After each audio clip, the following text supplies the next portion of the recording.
Hello, everyone. Thank you for joining us here tonight. It's my pleasure to be here with you. My name is Kaylee Isaacs, and I'm the founder of the Awake Network and the producer of the Mindful Relationships Summit. It's my honor to introduce Dr. Rick Hanson tonight, who is an incredibly skilled and generous teacher. He's also a renowned psychologist, a New York Times bestselling author, and he just put out a new book as well that we'll be talking about. Founder of Wellspring Institute for Neuroscience and Contemplative Wisdom, and Senior Fellow of the Greater Good Science Center at UC Berkeley. And using his extensive background in psychology and practical neuroscience, Dr. Hanson has spent 35 years developing the 12 pillars of well-being. Each pillar is a specific pivotal skill for cultivating overall well-being and resilience. And we're going to start off tonight speaking with Dr. Hanson about the 12 pillars of well-being.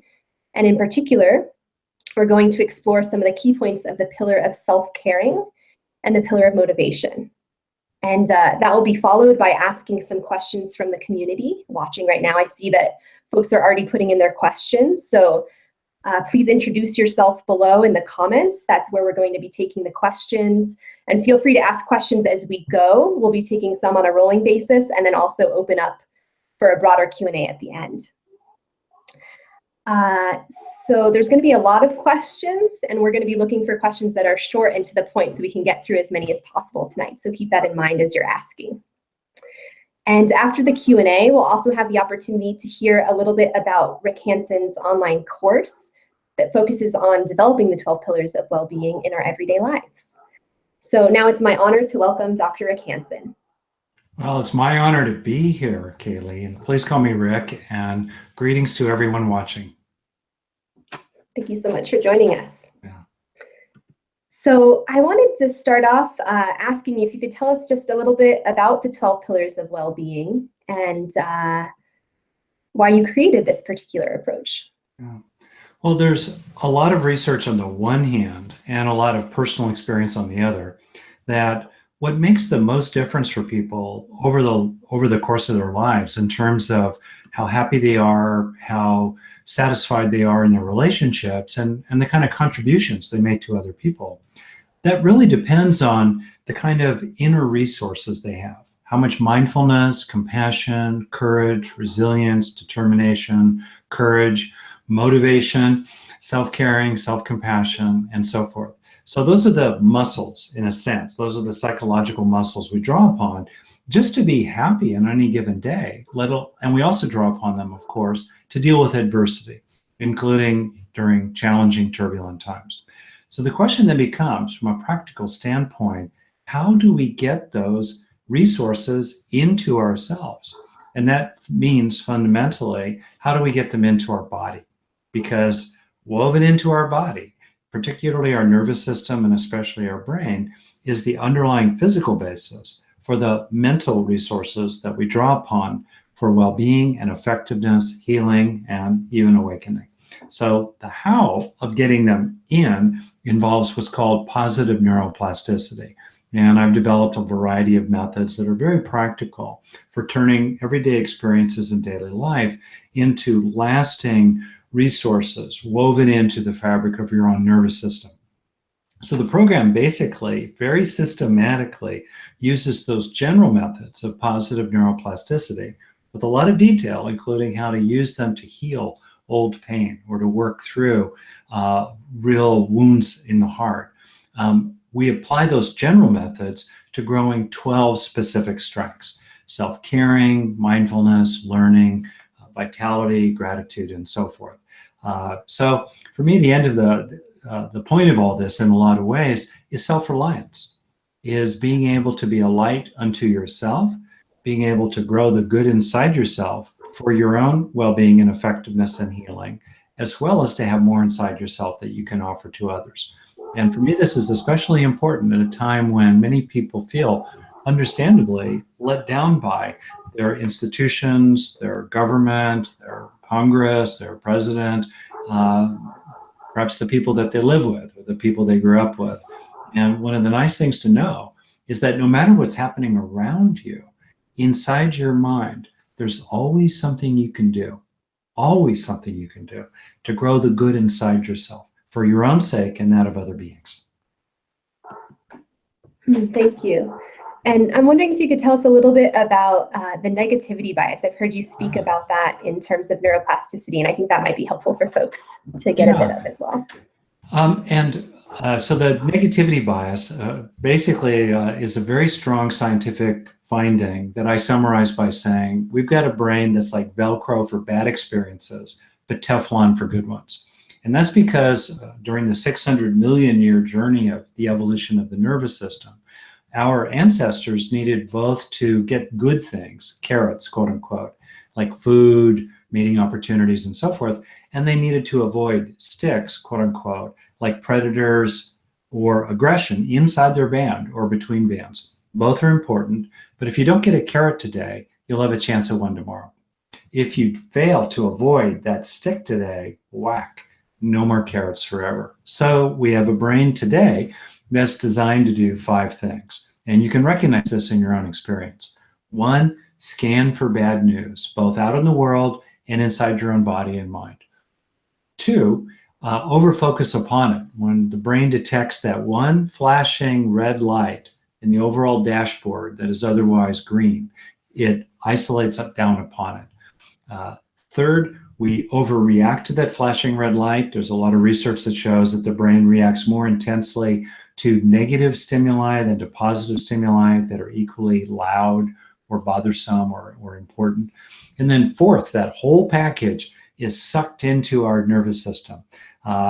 Once burned, twice shy. It's fast-tracked into emotional body memory. There's a lot of evidence that shows that, for example, we remember pain more than pleasure. We remember criticism more than praise. We remember negative interactions with our partner or colleague more than positive interactions. And then 5th, in the process of all this, the stress hormone cortisol that's released when we're irritated or frazzled or blue goes into the brain, and it overstimulates and sensitizes the amygdala, the alarm bell of the brain. So now we become a little more reactive. And cortisol weakens and even kills neurons in the hippocampus, a nearby part of the brain, that puts things in perspective, calms down the amygdala, and calms down the release of stress hormones. The result of this 5th way that the negativity bias works is a vicious cycle. Positive experiences flow through us sort of like water through a sieve, while negative ones get caught every time. So that stress and upset, anxiety, resentment, sadness today makes us a little more vulnerable for negative, painful, upsetting, stressful experiences tomorrow, which release a little more cortisol, which make us even more vulnerable and sensitive the day after that. So that's the negativity bias. It's a great way to keep animals alive in the Serengeti or back in the Stone Age. Today, maybe sometimes it's useful if you're working in a combat zone or you're growing up in what feels like a combat zone. But for most people, the negativity bias creates a lot of unnecessary suffering and a lot of unnecessary conflict between people and groups of people. So to me, the takeaway, in a very practical, hard-headed, no airy-fairy stuff here, very practical kind of way, is if we tilt toward beneficial experiences, if we look for the good facts in our life, or we flag beneficial experiences that we're having, which are usually, not always, but usually enjoyable.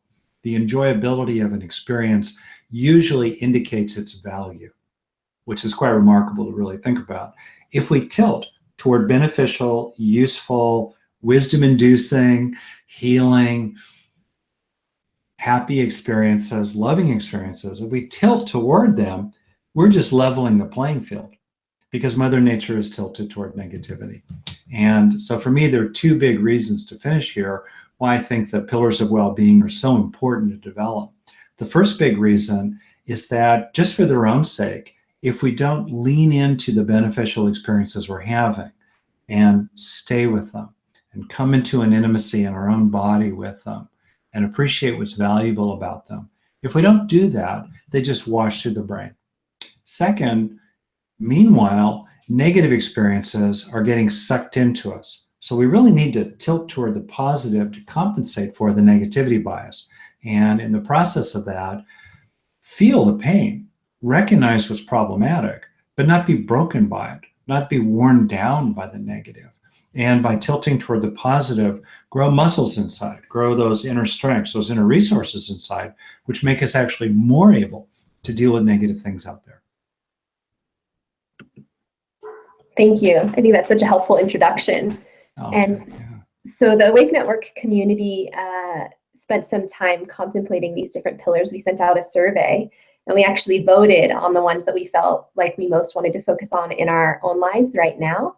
Yeah. And so, as I mentioned, we wanted to focus a bit on the pillar of self-caring.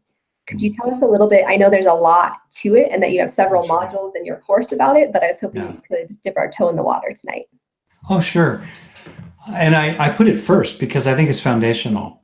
If you're not on your own side, you're not going to be motivated to make efforts or engage things that are going to help you. So the first step is to be for yourself, not against others, but a friend to yourself and compassionate toward yourself and encouraging toward yourself, much as you would be toward another person.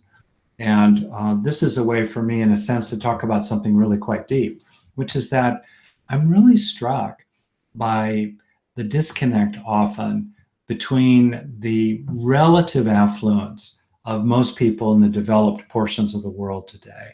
Most ordinary people today live better than kings and queens did a century ago in terms of access to healthcare, pain control, good food, good chocolate, good music on demand. We really do live better on the whole. And yet many people still feel like there's a kind of emptiness inside, like there's something missing inside. They race around their day, but they don't feel filled up and renewed and replenished at the end of it. My dad grew up at a ranch in North Dakota, born in 1918, and he had an expression from his ranch days about feeling like a horse that has been rid hard and put up wet. And I think a lot of people feel that way when they get off, when they finish their job and they finally get home, they feel kind of rid hard and put up wet. And so it's very important to look for opportunities to fill ourselves up using positive neuroplasticity. And the very first one of these is to fill yourself up with a quality of being an ally for yourself, an advocate for yourself, as well as someone who cares about your own pain. For example, self-compassion is one of the 4 modules inside that particular pillar. Every pillar has 4 modules, and we usually go through them about 1 module a week, which is a very manageable rate. It takes about an hour a week or so to really engage what I'm offering in the program, and people can give it more time if they want or less time too, but it's about an hour a week. So self-compassion, more and more people are appreciating, and there's more and more research supporting this idea, that it's very important to bring a quality of empathic sensitivity to your own suffering, including subtle forms of irritation, weariness, worry, or nagging hurt feelings in the back of the mind. So compassion has 2 elements in it. The first one being an empathic sensitivity to the suffering of a being, others or oneself, and also a movement to do something about it. It's interesting that, by the way, in MRI studies, when people are encouraged to have compassionate experiences, one thing that also tends to happen is that, in addition to neural circuitry that's involved with the emotion of sympathy and warm-heartedness, also neural circuits that are involved with motor planning, with the readiness to act, start getting engaged as well. Because true compassion is moved to help if one can. We can't always help, and that does not take away from the authenticity of the compassion. But natural in compassion is a leaning toward, a helpfulness, a muscularity to some extent toward the being who is suffering. So self-compassion means that you want to do something for yourself. You want to help yourself be happier and more effective and more functional and more skillful and more capable. So we do various practices related to self-compassion. By the way, I'll just mention a way into this if people want to try it. I don't think we have really the time to do it, but it's kind of a 3-step process that I've seen be really quite effective. So I'll just name the 3 simple steps. Step 1, bring to mind beings who care about you. It doesn't have to be perfect. Pets are great. Your cat, your dog, maybe your turtle, I don't know. Beings who care about you. So you start to help yourself have an experience. This Foundations program, and so much of what I emphasize, is enormously experiential. It's great to have these good ideas, but at the end of the day, it's what we feel in the body that usually matters most. So you start in the first of 3 steps by helping yourself to feel cared about, thinking about friends, family, spiritual beings in your life today or in your past. You start to open to feeling cared about. Takes a minute or less, usually. Second step, bring to mind someone that you care about, and especially someone that you have compassion for. It could be multiple people, could be groups of people, could be non-human beings. Know what compassion feels like. You might put a hand on your heart or a hand on your cheek to really strengthen the experience. Ground yourself, anchor yourself in the felt sense of compassion. Know what compassion is like. And then in the third step, now that we've primed the pump, we've really warmed up those circuits, apply that compassion to yourself. Get a sense of your own very ordinary and real burdens, weariness, pressure, tension, loss, pain, unfulfilled longings, whatever it may be. Get a sense of that, but mainly focus on wave after wave of warm-hearted, supportive care and concern. It's okay if compassion gets mixed up with other things like kindness or encouragement. It all kind of weaves together. It's a little bit like the bitter and the sweet. The bitter is a sense of the suffering.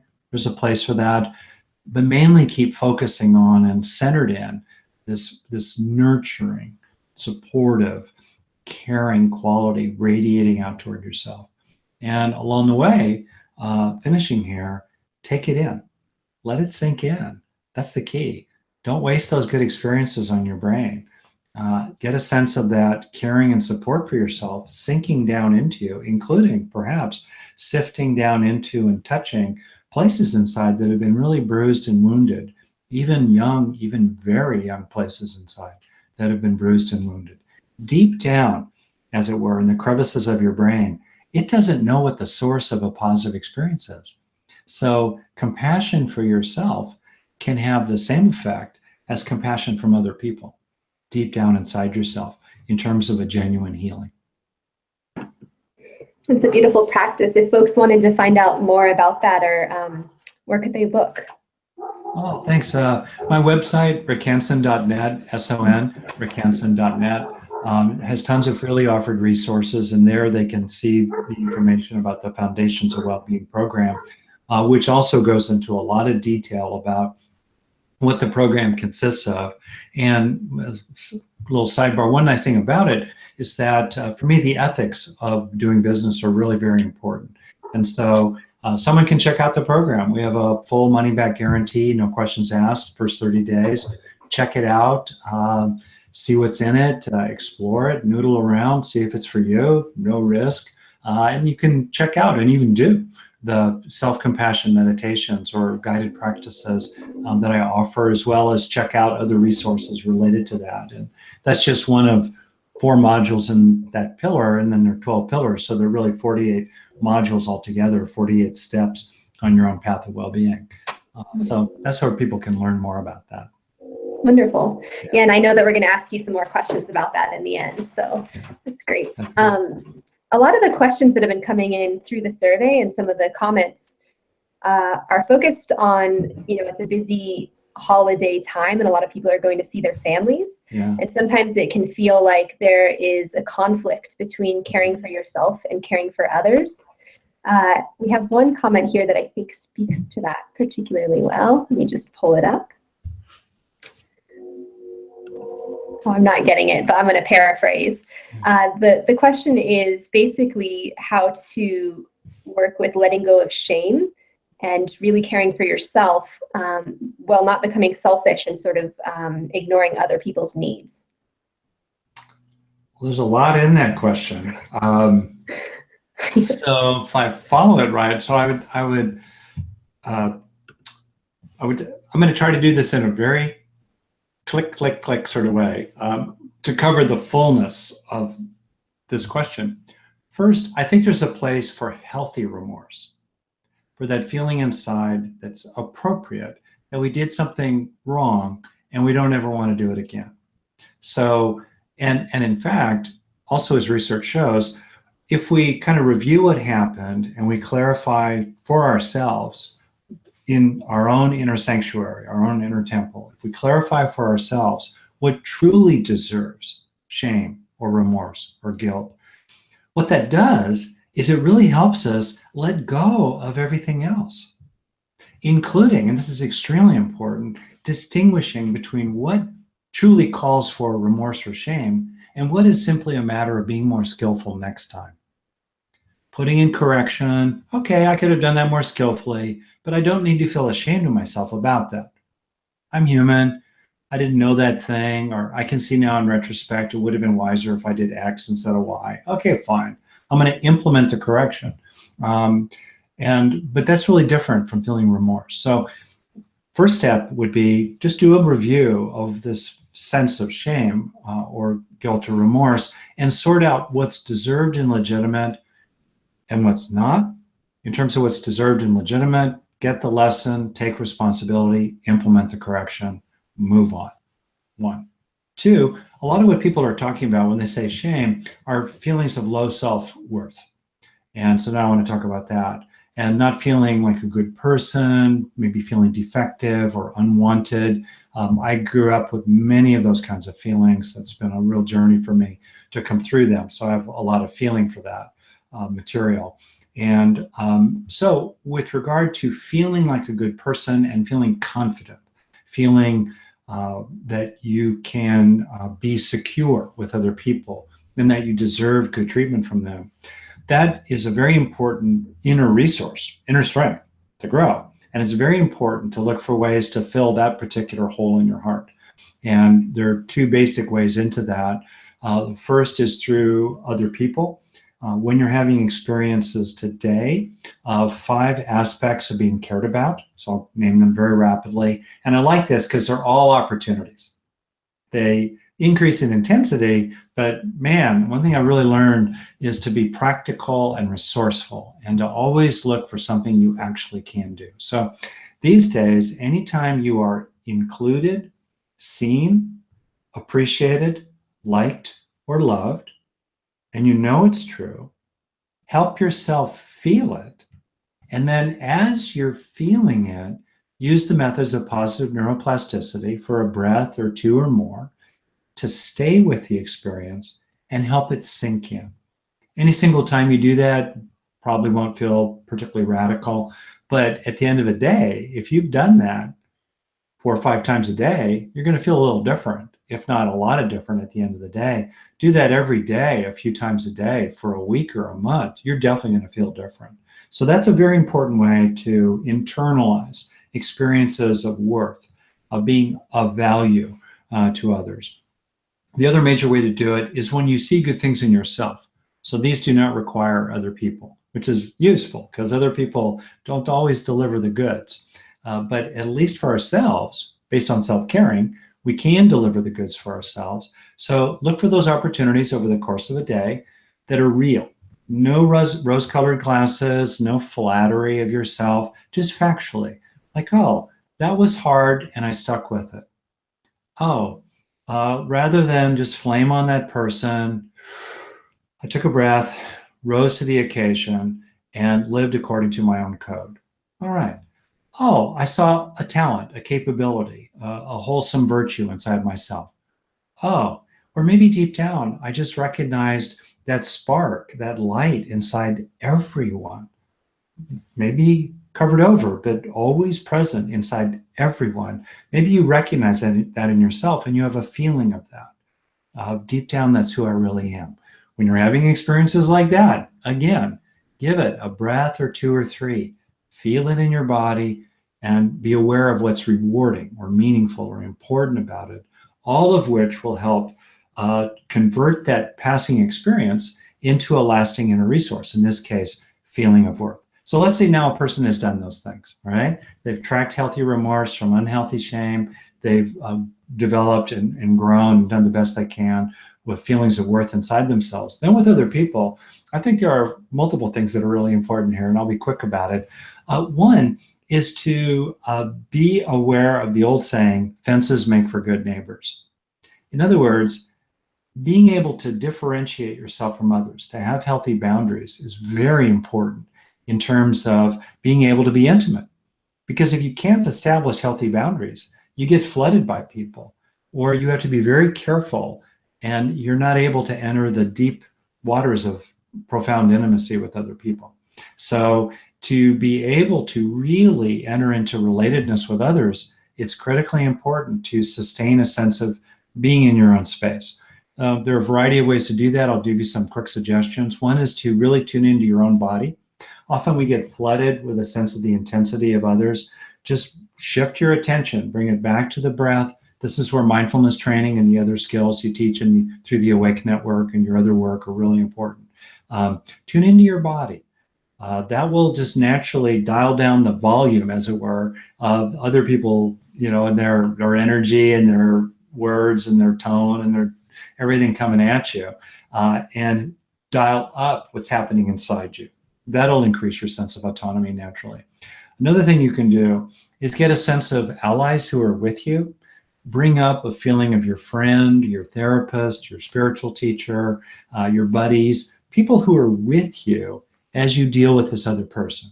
You may love this other person, even as this other person, your mom, your dad, your brother-in-law, whoever, is driving you crazy home for the holidays. But to be able to be with them effectively, it's great to draw on inner allies. I love this saying from Alcoholics Anonymous: the mind is a dangerous neighborhood, never going alone.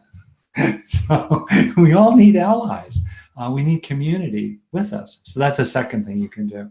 And a third thing you can do is try to look past the surface of the words the person is saying, their gestures, their big personality, the guilt trip they just laid on you, the embedded criticism, the unwanted advice, the comment about your weight or how you look in your clothes, just all that.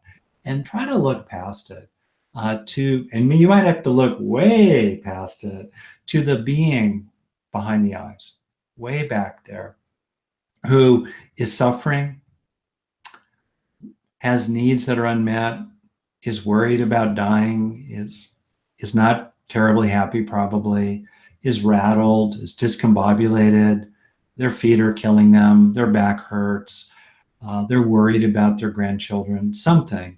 And way back there, probably, alongside the suffering, is goodwill for you, is a sense of connection, deep down, a wishing you well.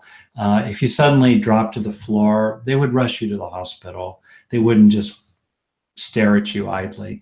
And I did that myself. I've done that myself with family members. So that's another thing. And then the last thing I'll just say in passing is to recognize that as the great teachers have taught in the contemplative traditions, and as modern physics and ecologists are showing us, it's that, to use a bit of a metaphor, we are each a wave in a vast sea of causes. And we are also differentiated, though, from the other waves around us. And both are true, and both are really quite profound. So on the one hand, we're a local expression of this vast network of causes and factors. On the other hand, what's happening in the life of the person next to us, the wave next to us, is based on thousands of causes and conditions that have little to do with us.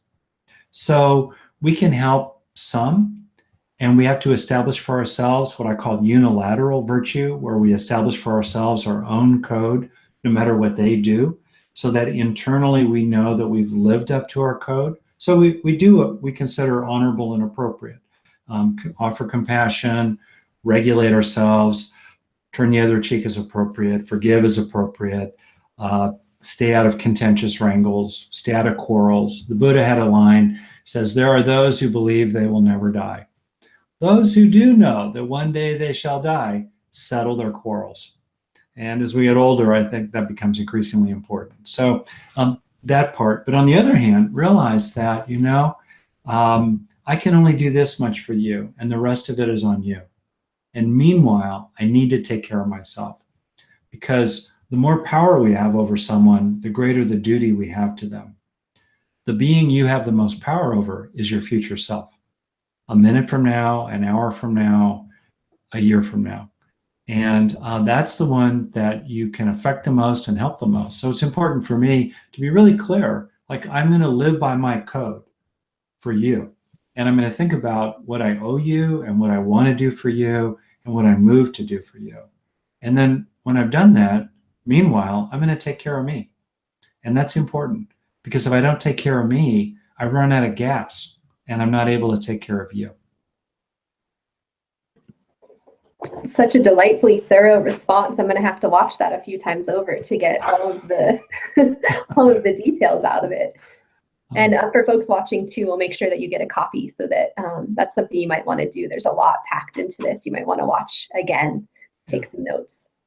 So we have a few questions coming up around this topic. I'll take one now from Amy, and she asks, self-care and self-love can feel more like a burden or a chore. Will it come more naturally with practice? I think what you're getting at, Amy, is actually really important. You could almost apply it to anything. You could say, well, gratitude, one more item on my to-do list, gratitude, right? And I get it. I think that's true. So if that sense of things feeling like a chore or burden could be a bit of a flag to look inside at your mood, and also how your health is working and the burdens on you, because it might be an indicator that you're trying to carry 5 quarts in a 1-gallon bucket. And I'm not saying that's true. I'm just want to kind of raise that, and also to normalize it. It's a very common and normal reaction that people have to the notion of doing any kind of practice, including a practice of self-compassion or a practice of being on one's own side. Second thing I would just offer is that what's nice about this feeling of being for yourself is that it doesn't take a lot of work. It's actually quite natural. We just lose it often, especially if we grow up in families or in cultures in which we learn to push our own needs to the side. I'm male, I'm privileged in a lot of ways, and not just around my being a man. It's a fact that, as many people have found and talked about, women and girls and other groups are often socialized to be for others, but not be for themselves. And so it's really kind of a matter of unlearning sometimes what the culture taught or what our family system taught, and reclaiming our natural inclination to be for ourselves. You don't have to teach a dog to be for itself, or a lizard or a mouse or a squirrel or a bird. They're naturally for themselves. So it's a matter of just kind of reclaiming that inclination to care about your own pain and not want to suffer, and to want to be happy. That's really the essence of what I'm talking about. So for me, it's something you can locate inside yourself in 2 seconds, 5, 10 at the most. That feeling of being for yourself. Also, self-compassion often is a breath or two. Something happens. Here's my first aid kit. I'll finish with this. If things happen, so I believe in 2 things are really important: what we do off stage and what we do on stage. But of the 2, the most important one is what we do off stage, before the oatmeal starts to fly on stage. So it's important to build up these capabilities so that when you go home for the holidays, you've developed more of an unshakable core of calm, strength, and happiness inside yourself. You have more of that inside yourself. That said, in the moment when the oatmeal is flying, there you are, and you got a deal, right? So here are, for me, my kind of 4 keys. Number 1, I notice I'm upset. Right there. I had a teacher, I asked him once what his personal practice was. He paused and said, I stop for suffering, his own and others. So stop for your own suffering.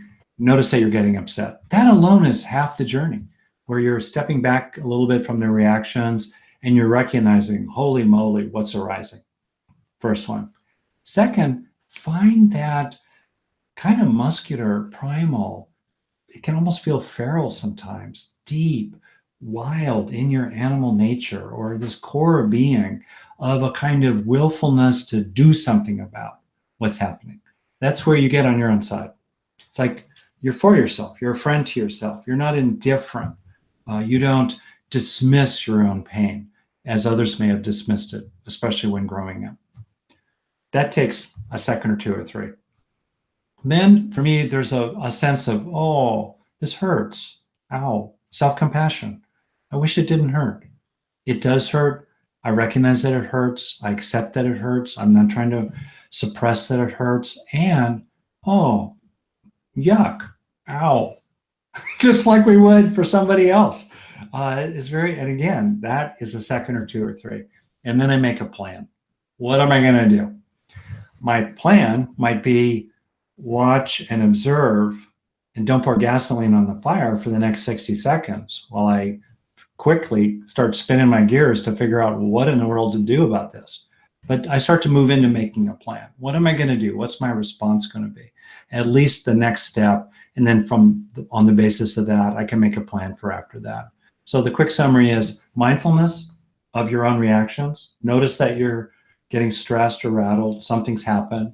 Second, of a basic fundamental sense of being for yourself, of mobilizing a coping response to the situation, that you want to deal with it. You just don't want to sit inert in the acid bath. Second. Third, a sympathy for yourself, a warm-heartedness. The getting on your own side has can have a muscular quality to it, sometimes a certain toughness, a certain fierceness, right? Not going to war with the world, but just harumph. No. Self-compassion has a sweetness to it, a kindness in it. So you mobilize that. And then last, start making a plan. That's my first aid kit for when I get rattled.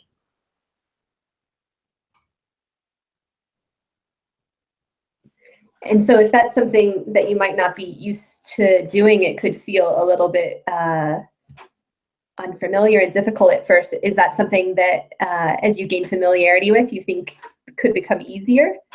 Oh yeah, and again, I don't want to make it complicated on the one hand. And I want to stress the point that most people know what this feels like. They just have to do it. Most people know what it feels like to recognize they're getting upset. They know what it's like to be on someone's side, their child's side, their friend's side, the side of social justice. They know what that feels like, and they have a sense of what it would be like to do that for themselves. Most people know what a kind of nurturing, caring attitude toward themselves feels like. And most people know what it feels like to make a plan. It may sound complicated, but when you get used to it, all that happens in the first 10 seconds, and you train. So on the one hand, it's familiar and easy and doable. This is the nurturing therapist part of me. All right. On the other hand, you got to do it. This is the tough coach part of me. Because it's the part of me that recognizes that people understand that they have to make an effort if they want to grow a business, become more fit, train for something at work. They have to make an effort. And yet people routinely say, well, I want to be happy. Oh, I want to feel more inner peace. Oh, I want to feel more content. Oh, I want a better relationship. But they don't actually make efforts toward it. And this is why I frankly draw a page from the Book of the Buddha, who is extremely clear.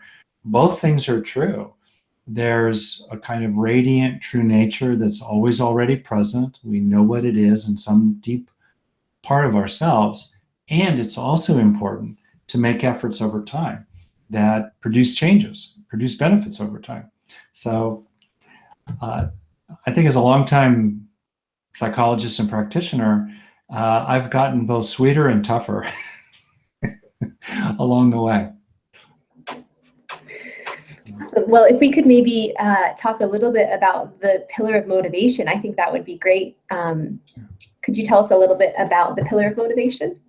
Oh, yeah. It's funny if you think about it that we get into a lot of trouble around motivation. On the one hand, we tend to get drawn to things that are not so good for us.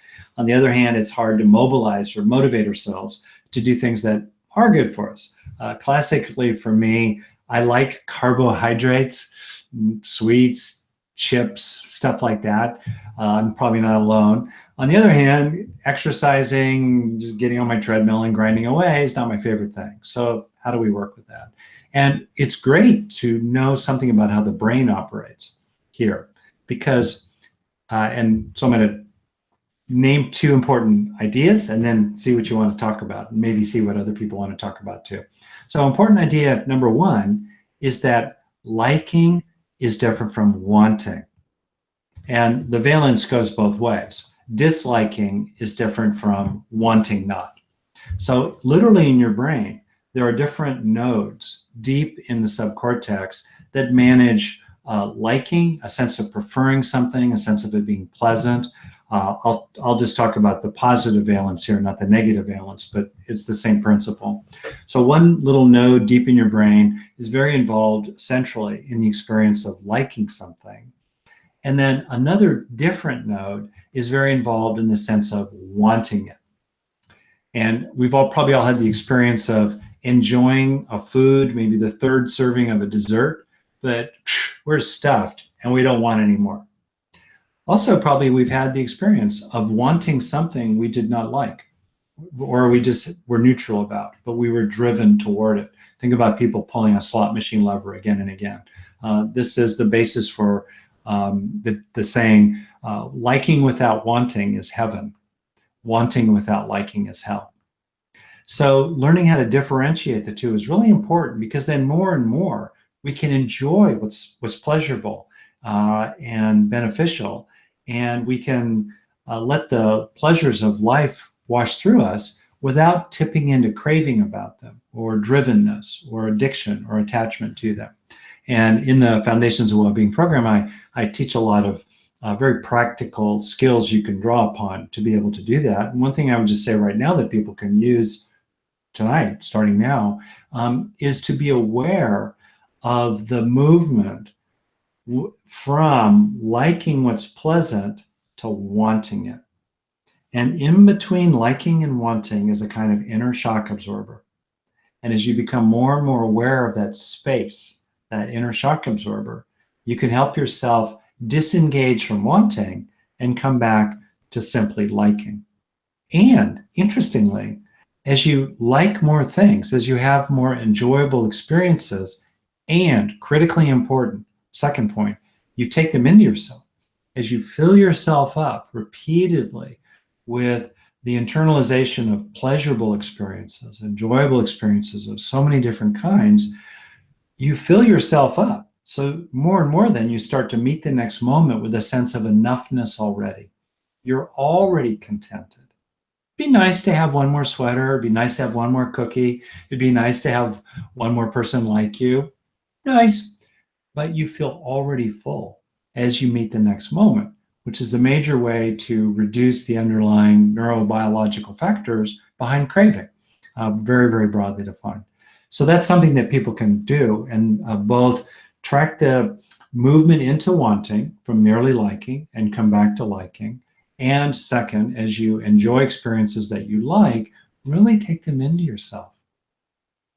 Swallow, take them in so that just take a breath or two or three to do this, or longer if you like, so that more and more you enter the next moment feeling very contented rather than discontent. Second key idea about motivation is to basically train a neat little circuit in your brain that keeps us motivated. And the way that circuit works is that, very briefly, in your brainstem, there's a region called the ventral tegmental area that releases dopamine. And it sends dopamine to two places basically in your brain. Another part of your brain in the subcortex that's involved with motivated pursuit of rewards, of going for it, of leaning towards something. And the ventral tegmental area releases dopamine up in the prefrontal cortex, which is sort of the chair of the committee of the brain, and helps make plans to achieve what your goal is and to get even more and more of it. So the trick is to, before doing something you want to motivate yourself for, imagine how rewarding it will be. And that will stimulate the ventral tegmental area to release dopamine in the motivational, in the basal ganglia, in the subcortex, and also release dopamine in the prefrontal cortex so that you'll pursue what you want. So before doing it, imagine how rewarding it'll be. So before I get on my treadmill, I remind myself, yeah, I get to listen to music, check politics on my phone, read my Kindle, get a break, get strong. I feel good afterward. Great. While doing it, notice the rewards. And in your mind, associate the rewards with the activity you're doing. So you're starting to, you're using behaviorism essentially to connect the two. And then after doing it, reflect also on the rewards of doing that. That will naturally associate rewards to what you want to motivate, and it will naturally train this motivational circuit that uses dopamine, neurotransmitter, to increasingly incline the mind.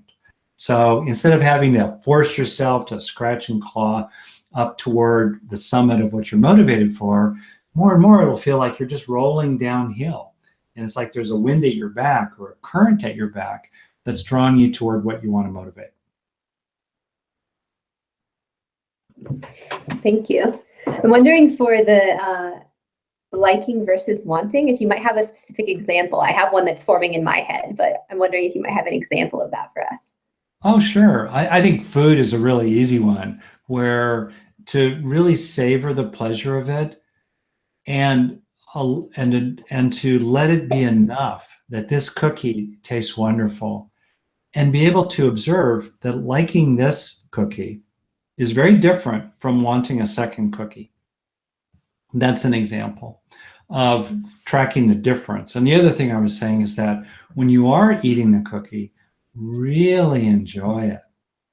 Help yourself become, in a sense, satiated and full already with what you have.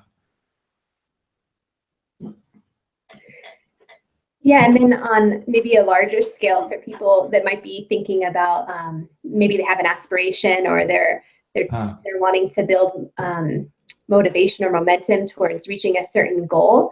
I'm interested in how the difference between liking versus wanting might be helpful in that sort of larger motivation as well. You're totally right. And I tend to put that material in the aspiration pillar. It's the 10th pillar in the Foundations program. We kind of move toward it.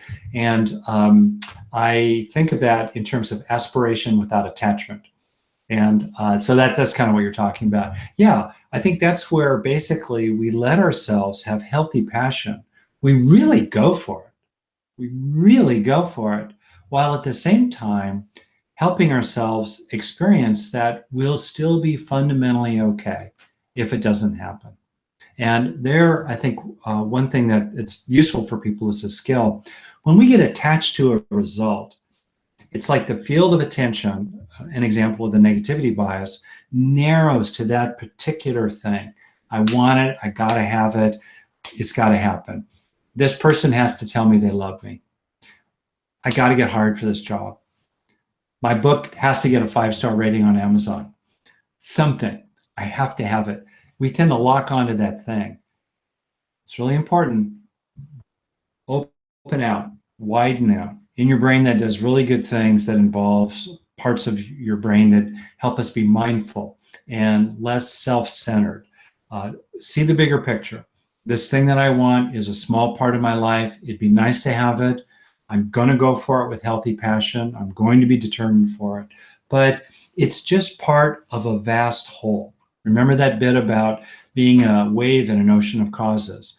This thing we want is just one little ripple alongside the large wave of our own life, which is comprised of many little ripples.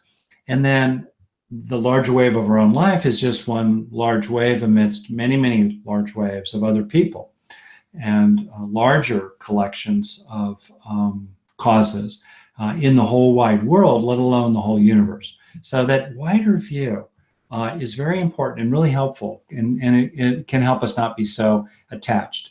Then it's also great to finish to know what it feels like to go for it while being at peace fundamentally with whatever happens. To allow a poignance, a disappointment. Darn, if you don't get it, you don't get it. I mean, being honest about it, not trying to suppress anything. Feel it, but also knowing, I've already had a better life than this is true probably for most people. I suspect almost everyone listening, if not everyone listening, has already had a better life than 99% of the human babies born on this planet over the last 300,000 years. Think about it. You're already in the top 1% of what a human life can hold, given the lives that have been. And many people, in terms of the lives that are available today with 7 billion plus people on the planet, very likely you're not necessarily, but quite likely you're already doing better than half the people on the planet, if not most people on the planet. So it's in that larger context then that I think we can go for it. Be strong. Go for it. Motivate yourself. Do your work. Be smart. Be skillful. Dream big dreams. It only takes about 10% more effort to double the potential results while aiming higher. And that's a leveraged intervention as far as I'm concerned. 10% more effort producing 100% more result by aiming higher. Go for it. But also hold it in context. Hold it lightly. Thank you. Yeah. I do that. I had a great lesson on that in Colorado. I know that's where you're headquartered, where I was trying to rock climb at a very high level. And it was a real stretch, but I went for it.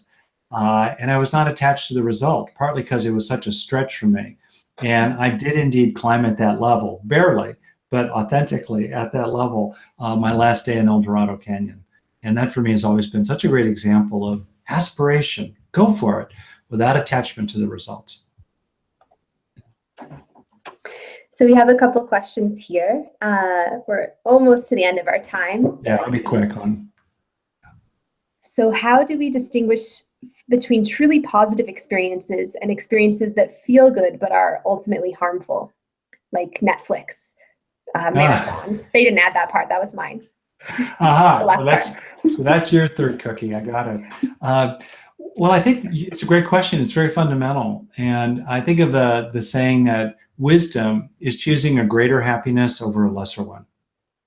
It doesn't take a lot of wisdom to choose happiness over unhappiness, but it takes greater wisdom to choose a long-term, richer happiness over a short-term spike of pleasure that fades quickly or carries a lot of costs with it. So yeah, this is a wisdom to acquire over time, certainly. And to do that, for me, what really helps is to be very clear-eyed about the consequences. Very clear-eyed. How much time is it taking? What are the costs? And critically important, not just what does it cost, what is it crowding out? One of the real consequences of all the video games that kids play, and often adults play as well, is they crowd out conversation. And they crowd out other forms of experiencing that are more embodied or less hooked on a very rapid rate of incoming stimuli. So that's what I would say. Track the real consequences, tell the truth to yourself, and help yourself increasingly lean toward wholesome pleasures, because flowers gradually crowd out weeds. Okay, we have another one here. It sounds like the goal is to avoid suffering. Isn't suffering where the most growth occurs? That's very good.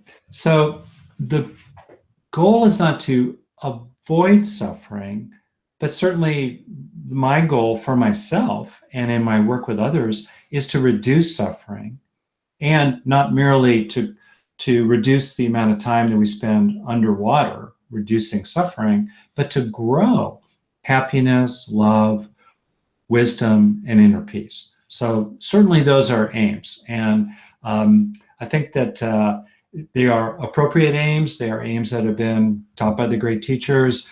There is no way to live without aims. The aim to have no goals is an aim. So the question is only, what goals do we have? And for me, to relieve suffering in others and in myself, and to grow and to replace suffering with, as I said, happiness, love, wisdom, inner peace, etc., is to me a worthy pursuit. The question then becomes how to pursue it skillfully. Part of the skillful pursuit of relieving suffering and growing happiness, well-being, broadly defined, is to not fight suffering. Because if you fight suffering, you just suffer more. And the foundation of everything I teach in the Foundations program and other things is to be able to fundamentally experience your experience, to bear it, to feel it, to have it, to know it. Okay. So the goal to me is a worthy one, and it's an appropriate one. And then the question becomes, so what was the very tail end? Oh, is suffering. So it's very interesting. What you're expressing there is a widely held belief that it's through pain that we gain. But think about it, actually. First of all, suffering is suffering. It has a cost. It feels bad, and it wears on your body. And because of the negativity bias, suffering can become habitual. We learn to suffer through suffering. It shapes us to suffer more. So it carries a cost.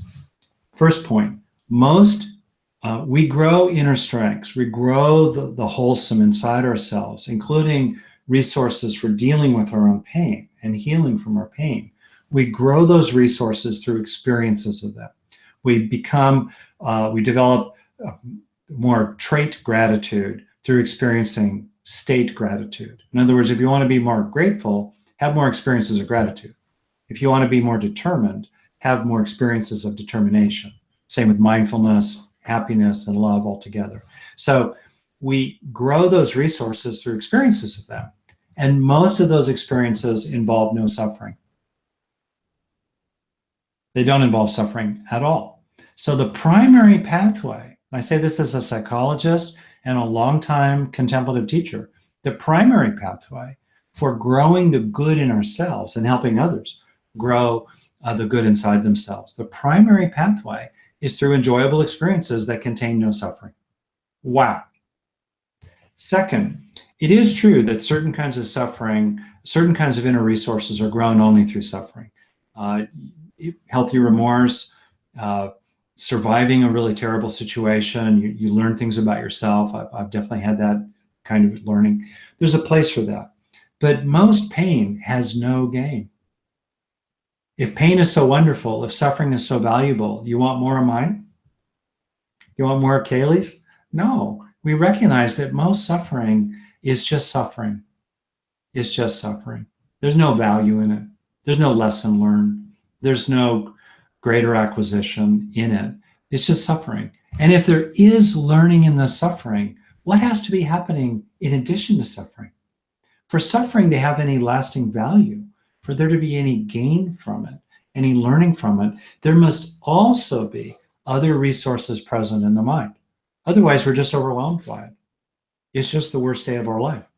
So what are those other resources? There are resources like mindfulness, self-compassion, perspective, insight, wisdom, a sense of others being with us in common humanity, sharing our suffering together. These other factors must be present alongside suffering for suffering to have any value. Otherwise, there's no value to it. How do we acquire those other factors? Through experiences of them, which are usually enjoyable. So I think, as a guy who's been in this business a long time, with the point made that it's nothing here is about turning a blind eye to things or suppressing feelings. That said, I think suffering is overrated. And I think a lot of people just are, they just sit there and marinate in their pain. They're great at mindful witnessing of suffering. And they're really good at differentiating ever more distinctions in their experience of suffering. And still, they're not freer, they're not more loving, they're not more peaceful. They don't have any of the developing attainments or acquisitions that have been marked by spiritual and wisdom teachers over the millennia as movement along the path. They're just more aware of their suffering. And that's a dead end. A dead end. Yeah. Okay. That's what I think. See for yourself. Well, thank you so much. It's always a pleasure to hear and speak with you. And I see that we've come to the end of our time, but I did let the community know that we'd have a moment to ask you some questions about your Foundations of Wellbeing course that explores these 12 pillars of well-being in more depth. So I was hoping you could tell us a little bit about the course and why you created it and what people might expect if they do choose to go deeper in that way. Oh, thank you.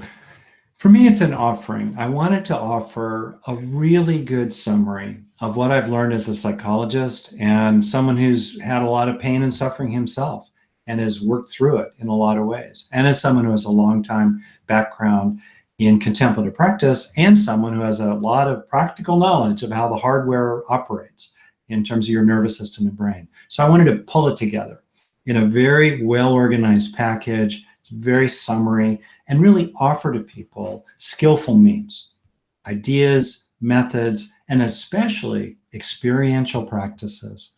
There's a famous saying in psychotherapy world, we don't need a new idea, we need a new experience.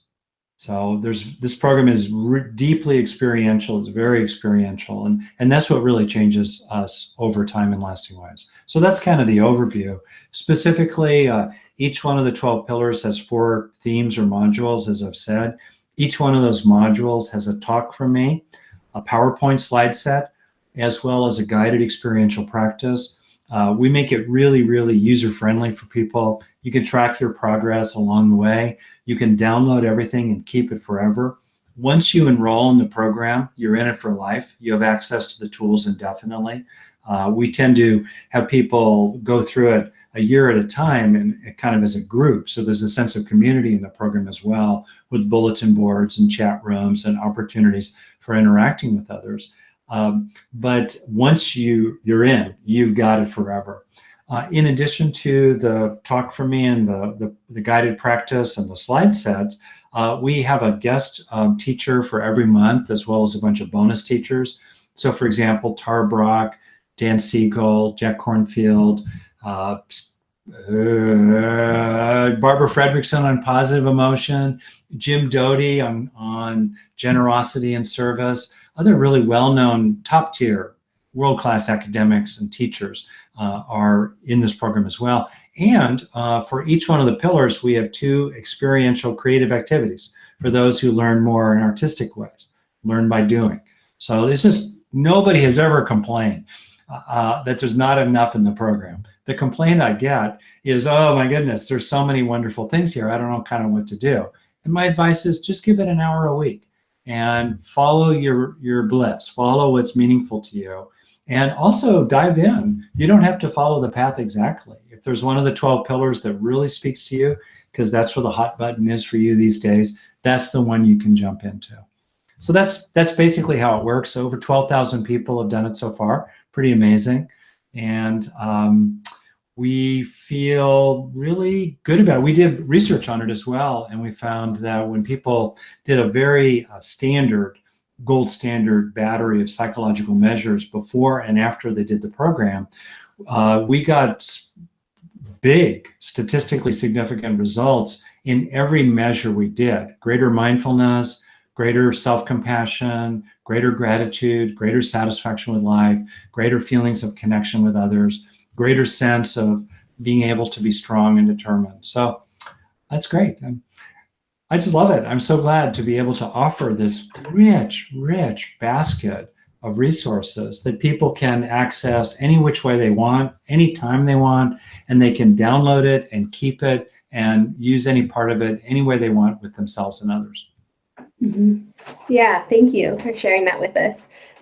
People who have heard me talk about this before know that I'm a big fan of your program. I've seen a lot of different online courses, and this is just different than the rest.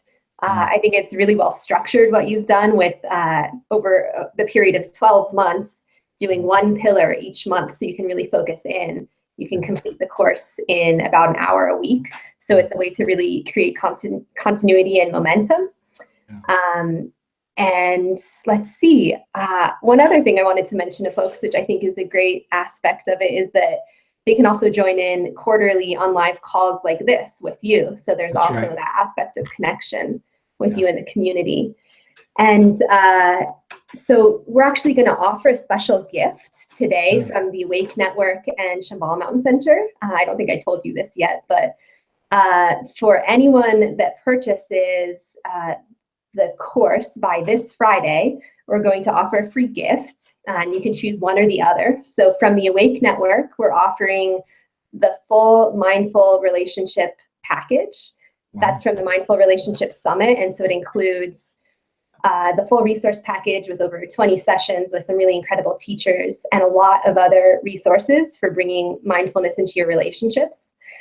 And from Shambhala Mountain Center, they are offering their practice and action resource package from their recent Reality Summit, which is a meditation summit exploring meditation as a path to insight and inquiry. So that's a great resource for anyone that's wanting to go deeper with their exploration of meditation. So there'll be more details on that. Below this video, there is a link where you can click to learn more about the course as well as those special offers. And those are being offered until this Friday when there's a change in the price for the course. So right now it's on early bird pricing. It's a really great deal. And for anyone that can't afford that, Dr. Hanson also offers a really generous scholarship policy. I don't know if you want to tell us a little bit about that. Okay, sure. Well, first, let me just say that the program is relentlessly practical and down to earth, bite-sized. I get it. People are busy. I'm busy. I want to get the value quickly. So that part's true. But it's also true that what's in the program has a deep, two deep roots. One in contemplative wisdom, profound wisdom, actually, about how the mind works. And the other deep root is in neuroscience. There's a deep grounding in neuroscience, and you can go down those routes as far as you want. But if what you want is just the practical how-tos, change yourself, heal yourself, grow yourself, you can always access that super quickly. With regard to scholarships, the bottom line, the program is really, really inexpensively priced for what it is compared to just about anything else. That's really true. And that's been important for me in terms of the ethics of this, to not be a greed hog and to do that in a reasonable way. And I'm happy for people who have a middle class kind of life and if not more affluent, who can who can afford something like that. It's about $1 a day for about a year. That's not too much. On the other hand, there really are people who can't do that. And we love being able to make this program available to them at no charge or at half price, depending. And there's a very simple process for applying for a scholarship. In many ways, the heartfelt desire here is to make these resources that are evidence-based generally available widely in the world, including to so many people who are disadvantaged and don't have access to these kind of resources. So if you're in that category, I certainly invite you to take a look at the scholarship here. To be crystal clear, if you can afford it, you ought to pay for it. Really. On the other hand, if you can't, we so welcome you to be part of this program. Mm-hmm. Yeah, and right now, so it's on early bird pricing, so it's currently being offered at $180 off the full price. And for the community that's on the call and that will be receiving this recording, you're also going to get a coupon code, AWAKE20, in all caps, AWAKE20, that'll give you an additional $20 off. So it'll be $200 off the full price. And then you'll also be able to choose one of these two gifts from the Awake Network or Shambhala Mountain Center. To check it out before Friday, clicking the link below this video, and you can see what's offered there. And please let us know if you have any questions. And Dr. Hanson, thank you so much for your time tonight. It was just a pleasure having you here. Oh, thank you, Kaylee. I could just go on for hours, but it would drive people crazy. So it's good. Thank you very much. And thank everyone for being part of this. All right. Take care, everyone. We'll see you next time.